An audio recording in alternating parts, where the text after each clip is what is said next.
Hello my dear friends, you're in the Military Summary channel. In this video we're going to discuss the most important events that took place during the previous 12 hours. We have a lot of very interesting updates, so let's start. Once again, we are entering a very interesting part of the special military operation. Let's discuss this in details. First, let's talk about another call that took place yesterday between the President of Ukraine Zelensky and the President of the United States of America Donald Trump.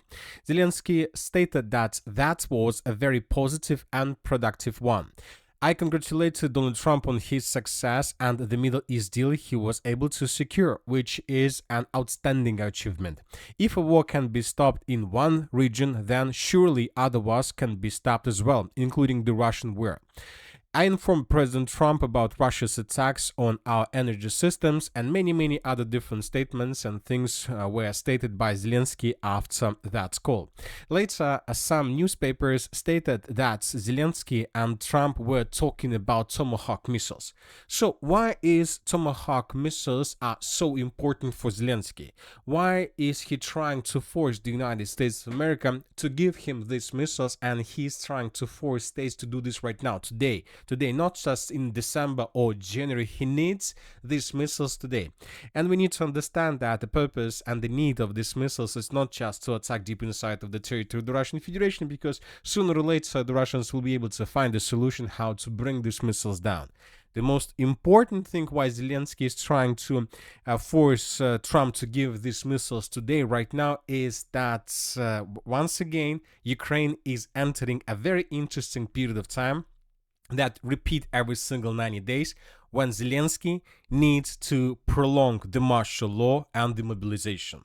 You know that at the beginning of the special military operation, it was very easy to prolong the martial law and the mobilization because everything was clear. Ukrainians were fighting with Russians. Joe Biden was the president of the United States of America. Ukraine got lots of money, so everything was more or less okay for Zelensky and for Ukraine itself.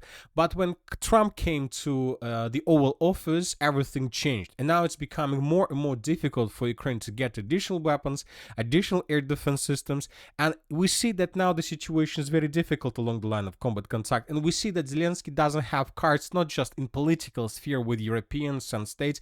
Zelensky doesn't have cards even along the line of combat contact. Ukraine is retreating along the entire front line, losing one village after another. So that is why Zelensky needs to explain Ukrainians why he wants to prolong the war for another 90 days.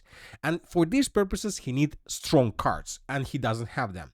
So and it seems that Tomahawk missiles are going to be his strong cards with the purpose to show Ukrainians that there is another way how to win Russians. Let's use Tomahawk missiles and see what is going to be next. So Ukrainians, I will attack Russia with Tomahawk missiles, and we will destroy their warehouses, ammo depots, a lot of things, and we will force Russians to sit for the negotiation table.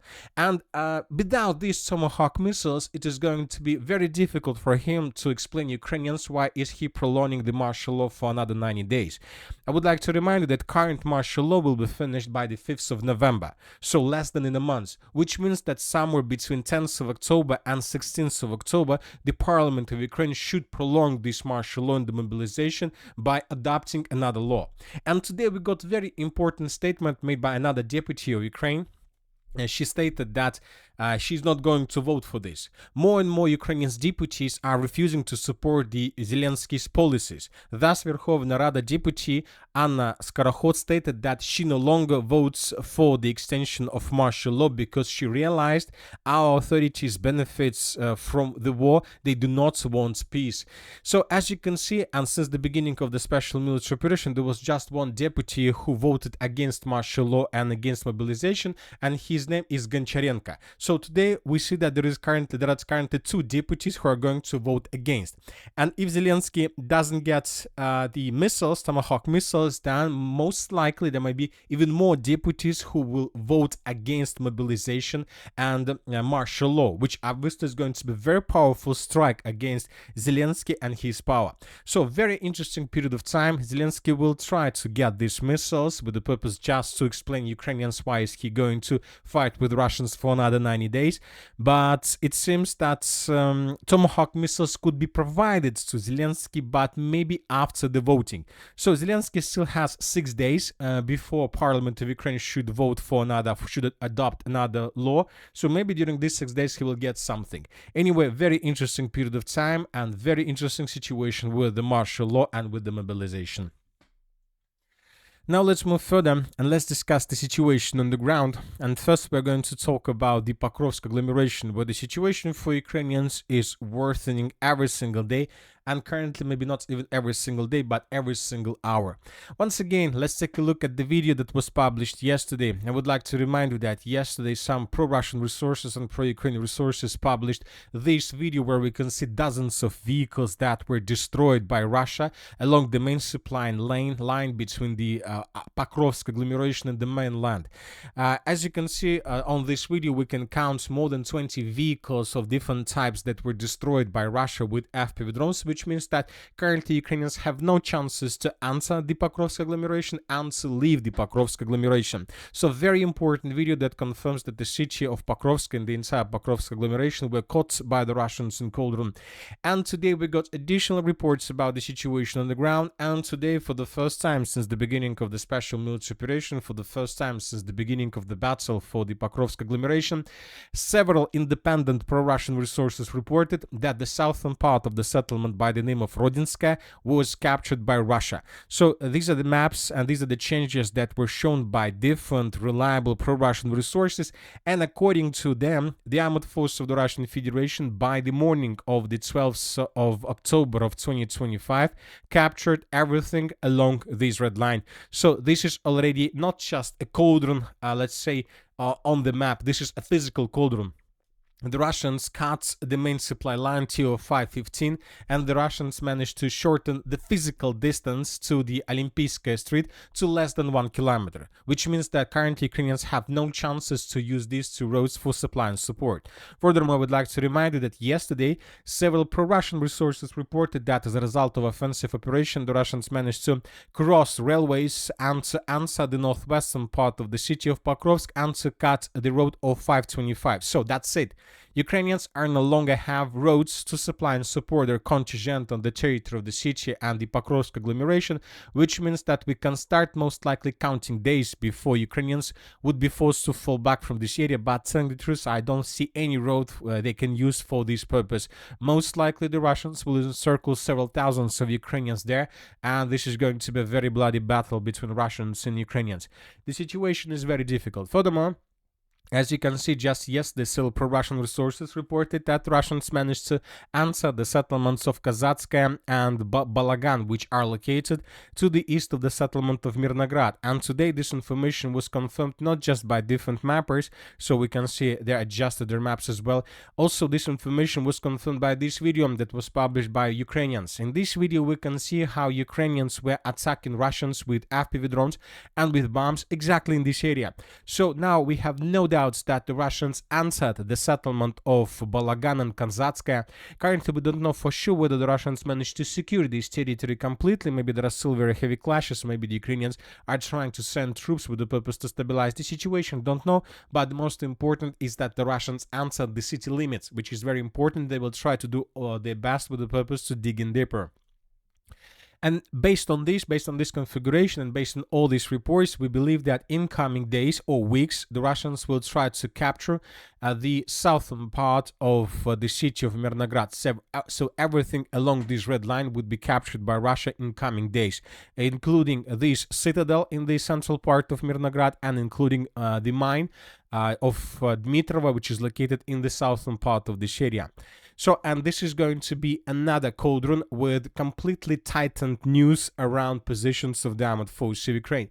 So this is the end. This is the end. Once again, if everything that we have just discussed, the situation in the northwestern part, the situation around the settlement of Rodinska, and the situation to the east of Mirnograd is the real information, then it's just a matter of 20 or 30 days and the city of Mirnograd, Pokrovsk, would be captured by Russians completely. And this is the reason, this is another reason why Zelensky is asking for Tomahawk missiles. He needs to prolong the martial law. He needs to prolong the mobilization. And this is going to be very difficult to do, almost impossible to do, if the Russians announce about complete control over the territory. So Russians have strong cards. You don't have strong cards. You need to explain to Ukrainians, why are you prolonging this war without any possibilities to do anything. Anyway, let's wait and see what is going to be next. It is very interesting whether the President of the United States of America, Donald Trump, will provide Zelensky Tomahawk missiles. As of now, the sources are saying that he's not going to do this, but everything is possible. Everything is possible, but the most important thing, as Putin stated, if states provide Ukraine with Tomahawk missiles, we need to understand that coordinates and control over the targets would be provided just by the US specialists. The Ukrainians will have no access to the systems. It's very simple and very clear. So let's wait and see. Now let's move further and let's discuss the situation in the Liman and Sivers directions. According to information we have, the Ukrainians began evacuation of the city of Slaviansk. The local mayor, Vadim Lyakh, has called for an evacuation of the city. As the front line approaches the city where the Russian spring began, familiar place names will appear more and more frequently in the reports. The sources are saying that Ukrainians began evacuating government offices, documents, and many other different assets, vehicles, with the purpose to save as much as possible, as many as possible. And this is very important because Ukrainians realize that in coming days or weeks, the city of Liman and the city of Siversk will fall in Russia's hands, and then Russians will continue offensive operation further, and there's going to be nothing between Slaviansk and Russian positions, and the battle for this territory is going to start very soon. But we see that Zelensky is not going to give up the settlement, is not going to fall back, and obviously if he is not going to fall back from this part of Donbas region, most likely the city of Slaviansk would be reduced to ruins as the city of Pokrovsk right now, as for the city of Bakhmut in 2022-2023. Now let's move further and let's discuss the situation in the northern directions. The city of Kupiansk, there are very heavy clashes in this area. The Ukrainians currently have no possibilities to escape and to evacuate from the eastern bank of the river Oskol. The Russians are bombing this territory with everything they have. This is a very huge territory, so that is why it's very difficult to find Ukrainian positions, but the Russian intelligence works 24 hours, 7 days a week, so as soon as they find another position, they attack this territory immediately.